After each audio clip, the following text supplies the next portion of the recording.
Ito ang one card reading mo, Taurus. Meron ditong pagsisinungaling or cheating. Some of you running away dun sa situation. Or may gusto kang subukan dito dahil kailangan na gawin yon dun sa sitwasyon na nangyayari sa buhay mo ngayon. Lalapay natin ng 7 of Swords, 2 of Pentacles, and the Emperor. Purong sulong ka dito, naguguluhan ka pa, hindi ka pa handa na gawin yung isang bagay sa buhay mo. Or may tao na kumukontrol sa buhay mo.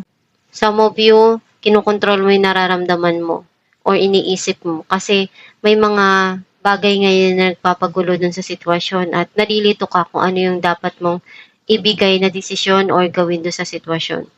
Or kailangan mong balansahin yung mga nangyayari ngayon sa buhay mo para hindi ka basta-basta sumuko sa mga pinagdadaanan mo na pagsubok.